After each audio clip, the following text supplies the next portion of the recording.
Hello my soul family, कैसे हो आप सब। मेरे सभी सोल फैमिली को जय श्री राम। आज मैं अपनी सभी सोल फैमिली को बताऊंगी जिन्होंने भी ट्विन फ्लेम जर्नी के बारे में सुना है, समझा है और जो अपने आप को कहते हैं कि मैं इस एनर्जी में जी रहा हूँ या इस ट्विन फ्लेम जर्नी का एक हिस्सा हूँ।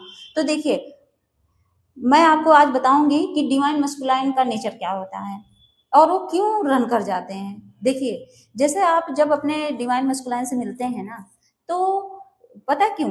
देखिए, सबसे पहले तो आप उसके पीछे भागना बंद कर दो। अगर आप उसके पीछे भागोगे तो जितनी स्पीड में आप भागोगे ना, उसका 100 गुना वो बहुत तेज भागेंगे। ये कहने का मतलब है आप एक कदम चलोगे 100 कदम दूर भागेंगे।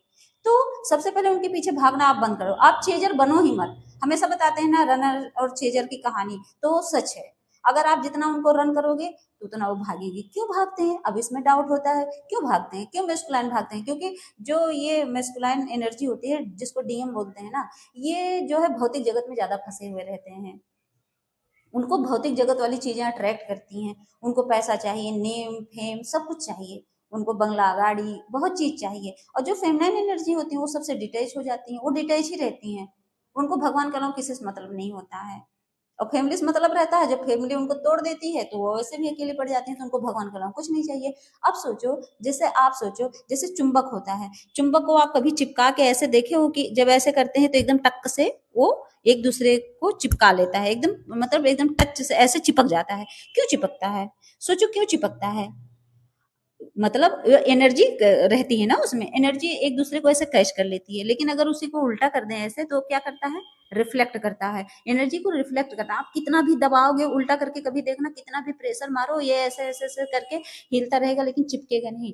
तो यही हाल होता है। जो रन करती है फेमिनाइन एनर्जी ना, तो उनको रिफ्लेक्शन देता है। तो रिफ्लेक्शन देता है, वो कभी मिल नहीं पाते, वैसे ऐसे करके दूर भागते हैं। तो हमेशा याद रखना, आपके यूं बनना है, यूं बनोगे तो मिलोगे, वरना नहीं मिलोगे। और यूं बनने के लिए क्या करना पड़ेगा, जैसे ऐसे मतलब एकदम राइट दिशा में जाने के लिए क्या करना पड़ेगा, भक्ति करनी पड़ेगी। आप भगवान को पकड़ते नहीं और मस्कुलाइन के पीछे भागोगे। और मस्कुलाइन की एनर्जी ऐसी है कि वो पता क्या करता है, मिलने के बाद भी वो आपसे लड़ेगा, झगड़ा करेगा।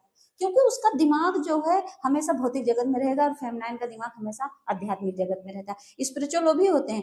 और स्पिरिचुअल कैसे बनता है, मस्कुलाइन को अगर अपनी तरफ खींचना, तो सबसे पहले आप स्पिरिचुअल बनो। आप अपने अंदर की जो कमियों को, क्योंकि वो मिरर करता है, मिरर करता है तो आपकी कमियों को दिखाता है। आपके अंदर जो जो कमियां है ना, वो उसमें रिफ्लेक्शन के तौर पे दिखेगा आपको। आप कंफ्यूज रहोगे, ये मैं हूँ या वो है, क्योंकि वो आपकी हरकतों को मिरर करता है। आप सोचते हो नहीं मैं बहुत सही हूँ, मेरे अंदर कोई कमी नहीं है, लेकिन आपकी कमी को वो सामने वाला बता देता है। इसीलिए तो उसको मतलब कहते हैं कि एक सोल का दो हिस्सा। दो हिस्सा ना इसीलिए कहा जाता है क्योंकि आपका ही काउंटर पार्ट है ना। तो आपको तो दिखाएगा आईना, वो आईना है आपका। तो आईना है, तो जब वो भौतिक जगत में भाग रहा है, क्योंकि आप तो आध्यात्मिक हो, तो आपकी जो भौतिक जगत वाली चीजें हैं आपके अंदर, कहीं ना कहीं वो चीजें दबी हैं। और आप सोचते हो नहीं मैं पूरी स्पिरिचुअल हूँ, नहीं। आपके अंदर का जो एक कोना आपने दबा के रखा है ना, उस चीज को वो रिफ्लेक्ट करता है। तो रिफ्लेक्शन के तौर पे वही आपको दिखता है। तो ये हमेशा याद रखना कि मस्कुलाइन जो है आपका, वो जो मिरर है ना, वो आपका एक आईना है। तो उस आईने को सही कैसे करना है, उस पर जो हल्की फुल्की धूल जमी है उसको सही कैसे करोगे। कैसे आप क्लियर, जैसे कोई शीशा है, जब उस पर मिट्टी जम जाती है तो उसको आप साफ करते हो ना, कॉलिन वगैरह से उस शीशे को, मतलब स्प्रे वगैरह से, किसी भी चीज से, मेरा कहने का मतलब साफ करते हो ना, कॉटन के कपड़े से साफ करते हो, मतलब जिससे वो चमके। कुल मिला के ये कहने का मतलब है। तो उसको चमकाओगे तो कपड़े से, लेकिन यहाँ मैस्कुलाइन को कैसे चमकाओगे, उसके अंदर तो इतनी ज्यादा नेगेटिविटी भरी पड़ी है। और वो भौतिक जगत में फंसा हुआ है, बहुत सारी मल्टीपल रिलेशनशिप में फंसा हुआ, कैसे निकालोगे। आप घबराए हो कि नहीं मिलेगा, मैं तो रो रो के मर जाऊंगी, मेरा क्या हाल होगा। उस दुख के लिए आप दुखी हो, लेकिन इसके लिए नहीं दुखी हो कि थोड़ा भगवान की तरफ चले जाओ। भगवान को पकड़ो ना, भगवान भगवान को पकड़ो। और भगवान को जब पकड़ोगे, जितना आप हर चीज से डिटेच होते रहोगे, उतना वो आपके अटैच्ड होता रहता है। ये होता है।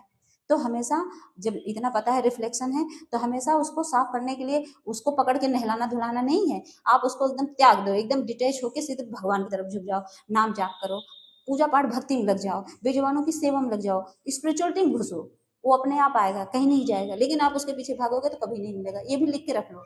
कोई कोई टैरो रीडर या कोई ज्योतिषी आपको मिला नहीं सकता। ये भी आप नोट कर लेना, कभी नहीं मिला सकता। अगर मिलना है ना, तो सिर्फ भगवान की तरफ जाना है, और कोई नहीं मिला सकता। यहाँ लोग कितने टैरो रीडर वाले बोलते हैं आपका लाइफ पार्टनर मिलने वाला है, आपका लव वन मिलने वाला, कहाँ मिलने वाला। किसी का मिला हो तो आप मुझे कमेंट बॉक्स में कमेंट करके बताना कि मेरा मिल गया है, तब मैं मानूंगी। जिसने भी ये टैरो रीडिंग करवाई है अपने लिए और उन्होंने बताया है कि मिल जाएगा अगले महीने या 1 साल बाद, मिला हो तो प्लीज मुझे कमेंट करके बताना। मैं आप लोगों के भले के लिए ये बात बोल रही हूँ, बाकी आप जानो।